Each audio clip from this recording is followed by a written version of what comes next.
Students TS website 2025 new website update చేయడం జరిగింది. మనకు నెక్స్ట్ వీక్లోనే ఆన్లైన్ అప్లికేషన్ సబ్మిట్ చేయడానికి వెబ్సైట్లో లింక్స్ కూడా ఎనేబుల్ చేయడం జరుగుతుంది. సో ఇక్కడ ఆన్లైన్ అప్లికేషన్ మీరు సబ్మిట్ చేయడానికి రిక్వైర్డ్ డాక్యుమెంట్స్ అయితే కంపల్సరీగా ప్రతి ఒక్కరూ ముందే రెడీ చేసి పెట్టుకోవాలి. అప్లికేషన్ స్టార్ట్ అయిన తర్వాత రిక్వైర్డ్ డాక్యుమెంట్స్ ఏం కావాలి, నా దగ్గర ఉన్నాయి లేవు, రాంగ్ ఉన్నాయి, ఇలా మీరు వరి అవుతే కనుక అప్లికేషన్లో ఒక్క మిస్టేక్ చేసినా మళ్ళీ మీకు ఎగ్జామ్ టైంలో కౌన్సిలింగ్ టైంలో చాలా ప్రాబ్లం అవుతుంది. సో ఇప్పుడే ఎటువంటి మిస్టేక్ లేకుండా మీరు అప్లికేషన్ సబ్మిట్ చేయాలంటే కావాల్సిన రిక్వైర్డ్ డాక్యుమెంట్ లిస్ట్ 1 by 1 క్లారిటీగా చెప్తాను. వీడియో స్కిప్ చేయకుండా చూడండి, లైక్ చేసి తప్పకుండా షేర్ చేయండి. కంప్లీట్ గైడెన్స్ కోసం ఛానల్ సబ్స్క్రైబ్ చేసుకొని బెల్ బటన్ అయితే ప్రెస్ చేయండి. ఆల్రెడీ వెబ్సైట్ 2025 సంబంధించి ఏపీ అండ్ టీఎస్ స్టూడెంట్స్ అందరికీ మెంటర్షిప్ కూడా స్టార్ట్ చేయడం జరిగింది. గ్రూప్లో మీకు అన్ని ఇన్ఫర్మేషన్స్తో పాటు ప్రిపరేషన్ సంబంధించి గైడెన్స్ కూడా ఆల్రెడీ ప్రొవైడ్ చేయడం జరుగుతుంది. గ్రూప్ లింక్ డిస్క్రిప్షన్లో ఇచ్చాను. వాట్సాప్, టెలిగ్రామ్ ఛానల్ లింక్ డిస్క్రిప్షన్లో ఉన్నాయి. ప్రతి ఒక్కరూ జాయిన్ అవ్వండి. జాయిన్ అవుతే మీకు కావాల్సిన గైడెన్స్తో పాటు మీరు టైం టేబుల్ ఎలా ప్రిపేర్ చేసుకోవాలి, ఎలా మీరు ప్రతి ఒక్క సబ్జెక్ట్ ప్రిపేర్ అవ్వాలి, వెయిటేజ్ ఏంటి అనేది కంప్లీట్గా ప్రొవైడ్ చేయడం జరుగుతుంది. ఎవరు మిస్ కాకండి. And one more very important, మీరు బిలో 5000 ర్యాంక్ కంపల్సరీగా రావాలంటే బెస్ట్ బుక్స్ అయితే మీ దగ్గర ఉండాలి. బెస్ట్ బుక్స్ కావాలి పీడిఎఫ్ ఫార్మేట్లో అన్న స్టూడెంట్స్కి పీడిఎఫ్స్ ప్రొవైడ్ చేయడం జరుగుతుంది. చాలా లో కాస్ట్లో సంబంధించిన డీటెయిల్స్ మీకు డిస్క్రిప్షన్లో ప్రొవైడ్ చేశాను. డైరెక్ట్గా పేమెంట్ చేసి వాట్సాప్కి స్క్రీన్ షాట్ పంపిస్తే మీకు బుక్స్ అనేవి పీడిఎఫ్స్ వాట్సాప్కి ఆటోమేటిక్గా పంపించడం జరుగుతుంది. మీకు ఈ బుక్స్లో పీవైక్యూస్ 9 years సంబంధించి chapter wise PYQs MPC students అందరికీ ఉంటాయి. బైపీసీ స్టూడెంట్స్కి ఫిజిక్స్, కెమిస్ట్రీ సబ్జెక్ట్ ఉంటుంది.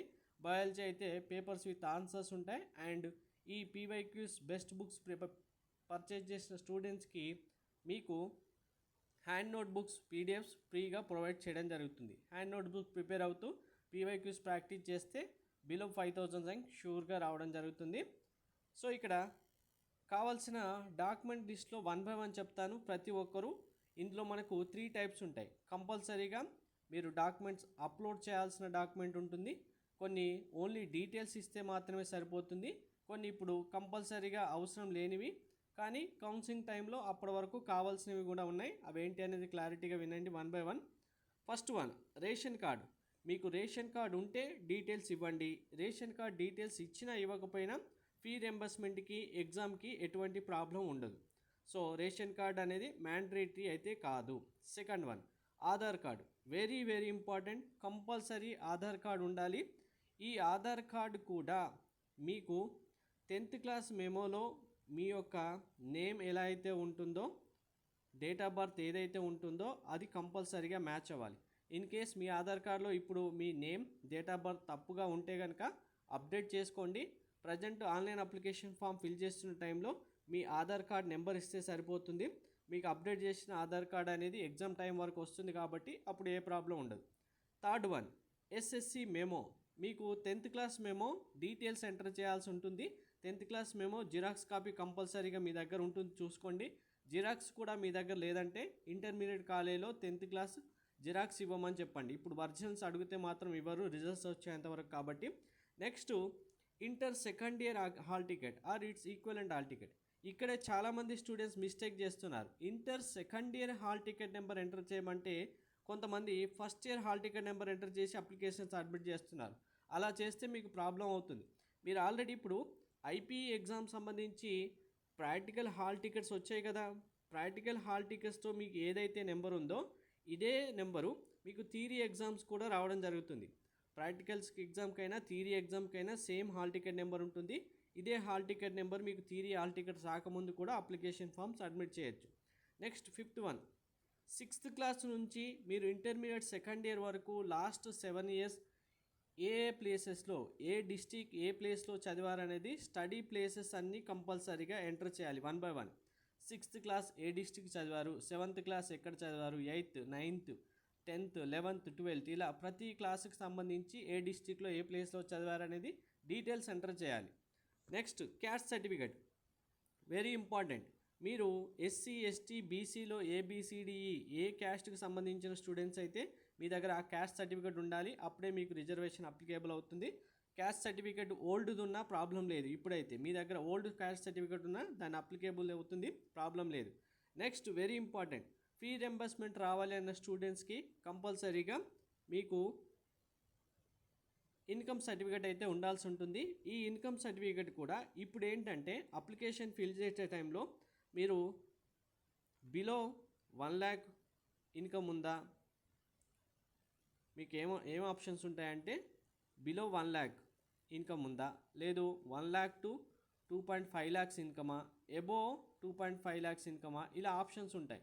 మీరు జస్ట్ ఇప్పుడు ఆప్షన్స్ మాత్రమే సెలెక్ట్ చేసుకోవాలి. లేదు ఇన్కమ్ సర్టిఫికేట్ ఆల్రెడీ మా దగ్గర ఉంది, ఆ సర్టిఫికేట్స్తో ఉన్న డీటెయిల్స్ ఎంటర్ చేస్తామంటే చేయొచ్చు. కానీ కౌన్సిలింగ్ టైంలో మీకు ఇన్కమ్ సర్టిఫికేట్ అనేది మళ్ళీ 1/1/2025 జనవరి ఫస్ట్ తర్వాత తీసుకున్న సర్టిఫికేట్ మాత్రమే వ్యాలిడ్ అవుతుంది. అంతకు ముందున్న సర్టిఫికేట్స్ వ్యాలిడ్ చేయడు. మీకు December 31 రోజు కూడా సపోజ్ సర్టిఫికేట్ వచ్చిందనుకోండి 2024లో, ఈ సర్టిఫికేట్ వ్యాలిడ్ అవుతుందా అంటే కౌన్సిలింగ్కి కాదు, మళ్ళీ న్యూగా సర్టిఫికేట్ రెన్యువల్ చేసుకోవాల్సింది. కాబట్టి ఇప్పుడు అందరూ జస్ట్ ఇన్కమ్ ఎంత అనేది రేంజ్ సెలెక్ట్ చేసుకొని సరిపోతుంది. Next one, 7th one, 8th one, EWS certificate. EWS certificate ఇది ఓన్లీ ఎవరైతే students open category OC students ఉంటారో వాళ్ళకి మాత్రమే ఈడబ్ల్యూఎస్ సర్టిఫికేట్ ఉంటుంది. మీరు ఈడబ్ల్యూఎస్ అప్లికేబుల్ అయితే టిక్ మార్క్ ఉంటుంది, ఈడబ్ల్యూఎస్ సెలెక్ట్ చేసుకోండి సరిపోతుంది. ఇప్పుడు ఈడబ్ల్యూఎస్ సర్టిఫికేట్ లేకపోయినా మేము తీసుకుంటామంటే కనుక ఈడబ్ల్యూఎస్ సర్టిఫికేట్ కూడా వ్యాలిడిటీ డేట్ అనేది 01/04/2025 తర్వాత తీసుకున్న ఈడబ్ల్యూఎస్ సర్టిఫికేట్ మాత్రమే వ్యాలిడ్ అవుతుంది. కౌన్సిలింగ్ టైంలో ముందుగా తీసుకున్న సర్టిఫికేట్ వ్యాలిడ్ అవ్వవు, కాబట్టి ఇప్పుడు తీసుకున్న వేస్ట్ అవుతుంది. కాబట్టి April 1 తర్వాత మీరు సర్టిఫికేట్ తీసుకోవడం చాలా బెస్ట్. ఇప్పుడు ఈడబ్ల్యూఎస్ అని సెలెక్ట్ చేసుకుంటే సరిపోతుంది. స్పెషల్ కేటగిరీస్ మీకు ఏమైనా ఉంటే ఎన్సీసీ, స్పోర్ట్స్, క్యాబ్, పిహెచ్ ఏది ఉంటే అది సెలెక్ట్ చేసుకోండి. దీనికి సంబంధించిన రిజర్వేషన్ మీకు అప్లికేబుల్ అవుతుంది.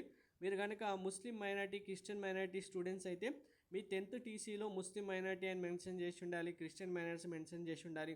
లేదు మెన్షన్ చేసి లేదు టీసీలో అంటే కనుక మీ స్కూల్ ప్రిన్సిపల్ నుంచి సర్టిఫికేట్ ఉంటుంది, మైనారిటీ సర్టిఫికేట్ అనేది, ఆ సర్టిఫికేట్ తీసుకోవాల్సి ఉంటుంది.